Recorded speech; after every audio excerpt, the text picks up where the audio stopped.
Родилась я в маленьком городе Ленгер. Голландцы, они прямолинейны. Я чувствую то, что я уникальна. После 5 голландцы все, собираются домой. В Алмате с этим тяжело. Наши казашки очень красивые. Мне нравится моя работа. Именно в Нидерландах есть некий культ семьи. Казашки умные, им не важно, на каком языке вы разговариваете, как вы выглядите. То есть я не могу сказать, что с утра до вечера я чувствую себя счастливой. Быть казашкой в Амстердаме, мне кажется, это когда ты, не знаю, ты чувствуешь свою уникальность. Лично я всегда, когда нахожусь среди людей, я чувствую то, что я уникальна. Что, я считаю, что наши казашки очень красивые. Наши казашки очень красивые, и поэтому в Амстердаме, не знаю, вы будете всегда в центре внимания, наверное. И еще я знаю, что казашки умные, и поэтому, когда есть вот это сочетание ума и красоты, мне кажется, это самое лучшее.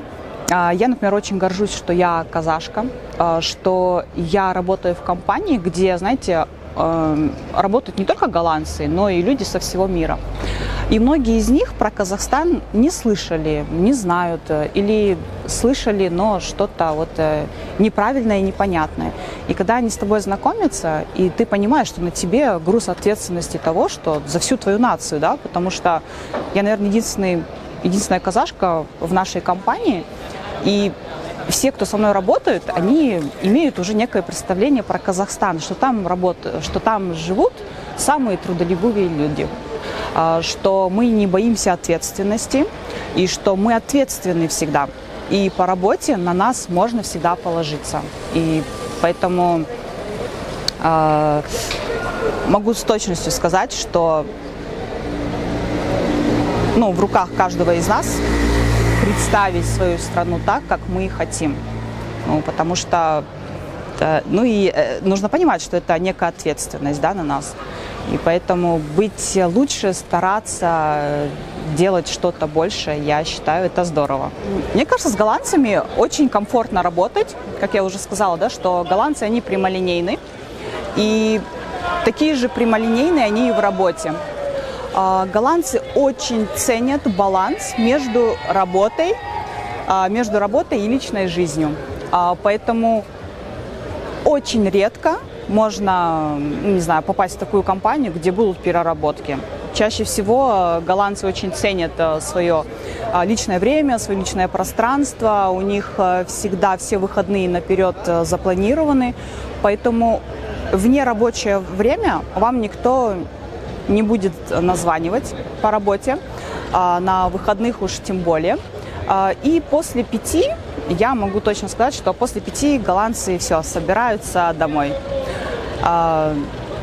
Мне кажется, именно в Нидерландах есть некий культ семьи, есть такие семейные ценности, и поэтому очень редко, когда люди здесь перерабатывают. Для меня это большой плюс, потому что у меня есть дети, мне тоже хочется, да, им посвящать свое время, а не уходить головой в работу. Как можно переехать и жить сюда? То есть нужно понимать, что в Нидерландах очень много иностранцев работают, они предоставляют визу. Если вы хороший специалист, то, находясь в Казахстане, можно подавать на любые вакансии, которые вы увидите здесь. То есть в LinkedIn, если вы что-то увидели, то обязательно подавайте. Если вы понравитесь работодателю, он оформит визу и сделает предложение. То есть самое основное, я считаю, что это поставить цель, что вы, чем вы хотите заниматься, в какой компании хотите работать, и дальше просто, пахать ради этой цели. Понимать, какие шаги вам нужно делать каждый день. Но если вы хотите попасть в какую-то топовую компанию, которая находится в Нидерландах, в первую очередь заняться улучшением своего резюме, подготовиться к интервью, написать мотивационное письмо. И все вот эти шаги, мне кажется, приведут к тому, что вы окажетесь именно там, где вы хотите. Родилась я в маленьком городе Ленгер. Это на юге Казахстана, в Южно-Казахстанской области. Прожила я там примерно 6 лет, потом родители переехали в Алмату. В Алмате я прожила, наверное, всю свою сознательную жизнь, поэтому для меня Шымкент и Алматы – это два моих родных города.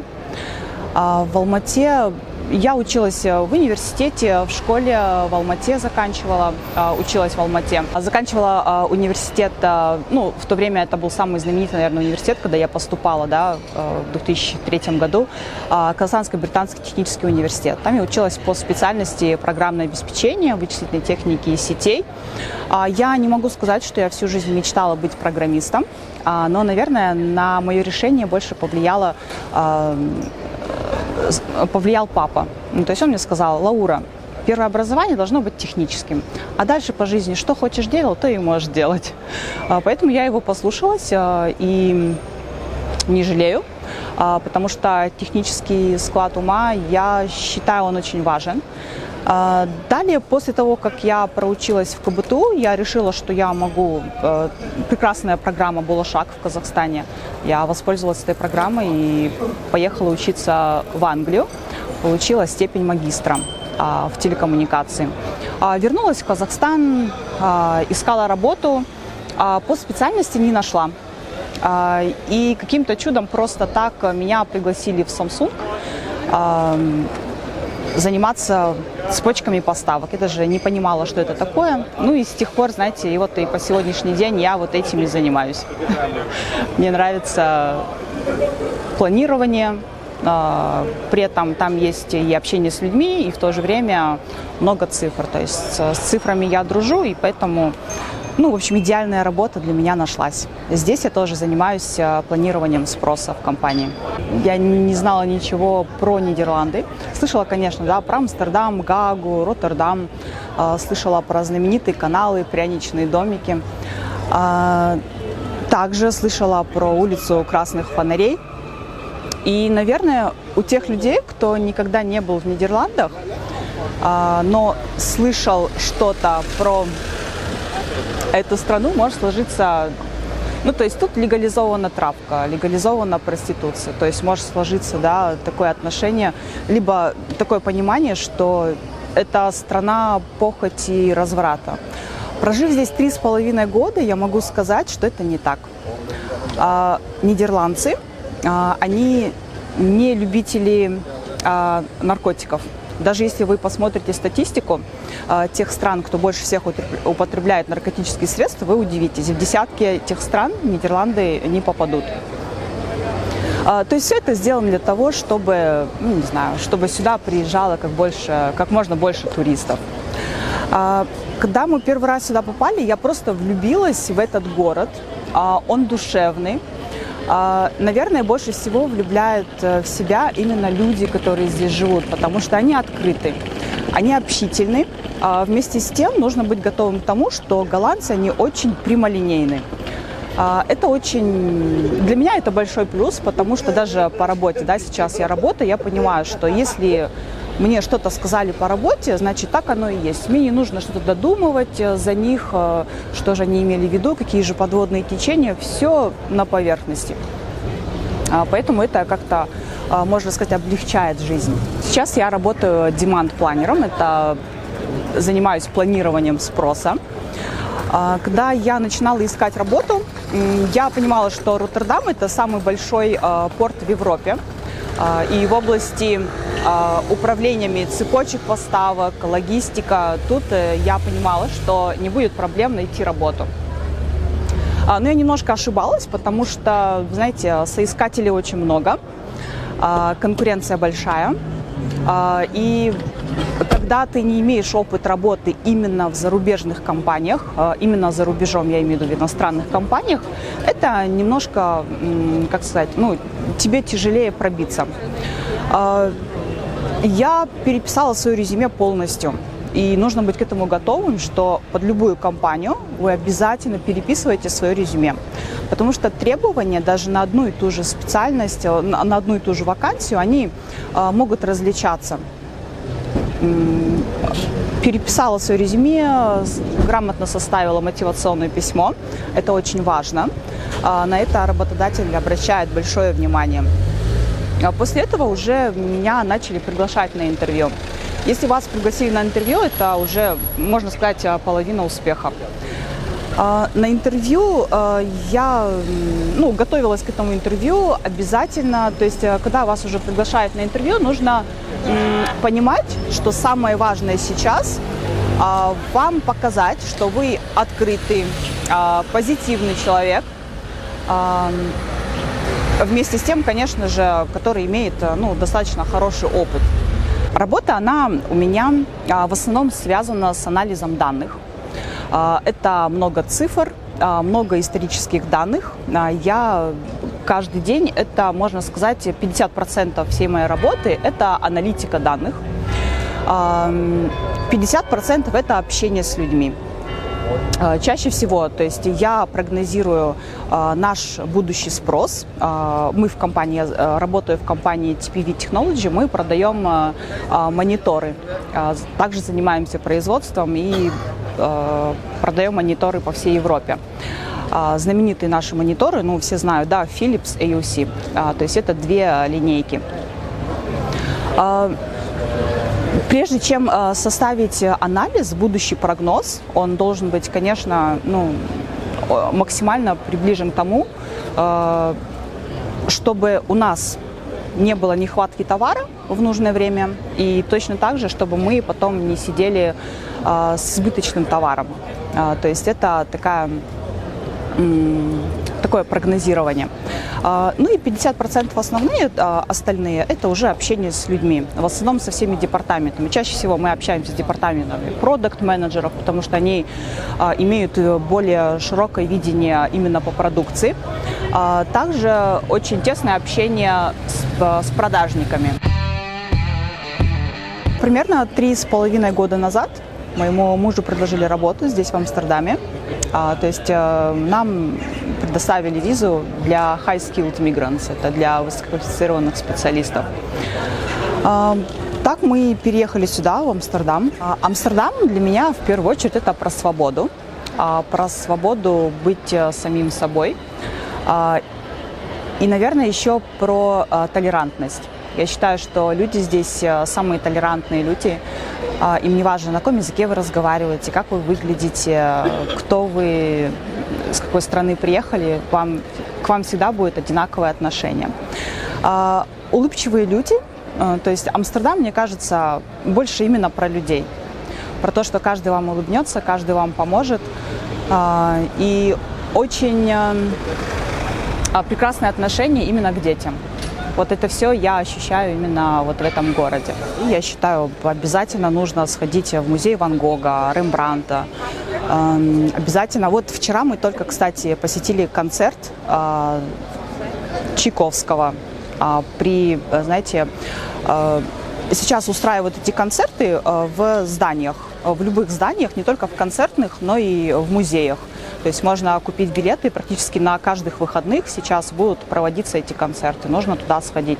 И вообще в Амстердаме вопрос о том, куда пойти, он вообще не стоит. Если даже нечем заняться, можно пройтись просто вдоль каналов. Тут, не знаю, своя атмосфера, тут все красиво.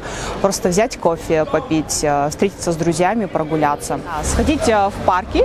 Парков в Амстердаме очень много. Они все зеленые, красивые. Там можно покормить уток, посмотреть на лебедей. И просто, знаете, когда такая прекрасная погода, можно просто полежать на траве, позагорать и наслаждаться солнышком. Все амстердамцы, по-моему, сейчас вот этим и занимаются. И на пляж обязательно сходить. Знаете, 20 минут от Амстердама, и вы уже на берегу Северного моря. Очень красиво, своя атмосфера там тоже. Мне кажется, в Амстердаме, да, все самое основное, что бросается в глаза, мне кажется, тут удобно. Везде, во всем. То есть тут все продумано так, чтобы человеку было удобно, даже, не знаю, банально, да, вот, например, я с ребенком, когда гуляю с коляской, мне здесь удобно. Для меня не составляет труда, не знаю, поехать на автобусе с коляской, например, проехать 2-3 остановки. В Алмате с этим тяжело. Если ты без машины с ребенком, мне кажется, автобусы не... То есть в автобусах не предусмотрено это. Здесь в автобусах, в метро есть специальное место парковочное для колясок. Это очень удобно. То есть я бы, наверное, пересмотрела это все и сделала так, чтобы людям было комфортно вообще в повседневной жизни, в передвижении, сходить в магазин, даже лестничные пролеты. Не везде это продумано в Казахстане, я считаю. Мне бы хотелось, чтобы каждый казахстанец, он просто, не знаю, выехал за рубеж и посмотрел, как люди живут, не знаю, в развитых странах. Мне кажется, человек, который побывал за рубежом, он меняется, у него взгляд становится шире, убирается некая зашоренность, человек становится более открытым. Мне кажется, чем больше людей побывают за рубежом, тем быстрее они поменяются. И, возможно, это важно, ездить за рубеж, перенимать какой-то опыт зарубежный. Я не знаю, как именно сейчас, но в то время, когда я жила, то есть если ты питаешься, не знаю, определенными продуктами, либо ты веган, вегетарианец, мне кажется, в Казахстане с этим немножко тяжело. Должны быть определенные магазины, их очень редко найдешь, и в основном это в крупных городах. В маленьких городах этого нету. Возможно, я бы, это тоже переняла и сделала так, чтобы любой человек на любой вкус мог питаться. Для меня счастье, мне кажется, это проявляется в каких-то моментах. То есть, например, вот в среду возвращалась я с работы домой, такая уставшая, насыщенный день был, сижу в автобусе и понимаю, что через минут 20 я буду дома, и мой сынок, ему сейчас 2 годика, он прям очень сильно зависим от меня, он прям души во мне не чает. И я понимаю, что я как только сейчас зайду домой, он просто прибежит, будет обнимать и целовать. И в этот момент я просто ощущаю прям, я не знаю, нахлыв такой радости, счастья. Казалось бы, едешь в автобусе, и такой момент счастья. Либо на выходных, если мы, например, встречаемся с друзьями, просто поговорить, пообщаться. Для меня это тоже момент счастья. Поговорила с мамой по телефону и понимаю, как она за меня переживает. Доченька, питайся хорошо, одевайся теплее. И ты понимаешь, что ты, оказывается, не сама только мама, но ты еще и ребенок, и о тебе заботятся, тебя любят. Дай Бог им крепкого здоровья и долгих лет жизни, моим родителям. И для меня это счастье, наверное. То есть я не могу сказать, что с утра до вечера я чувствую себя счастливой, но какие-то такие моменты, какие-то события происходят, и ты понимаешь, что ты, оказывается, счастливый человек, что есть родители, дети, семья и любимая работа. Во-первых, мне очень приятно, Куан, что вы сегодня, пригласили меня на интервью, поэтому хочу сказать вам огромное спасибо за эту возможность. Также я передаю привет всем тем, кто меня знает, в особенности своим друзьям, родным, маме, папе, моей сестре, всем моим племянникам. Передаю пламенный привет, и я всех жду в гости. Я надеюсь, что с получением визы теперь станет все намного легче. Пандемия почти заканчивается, и границы уже открыты. И я жду, что мои самые близкие, родные люди скоро приедут к нам домой.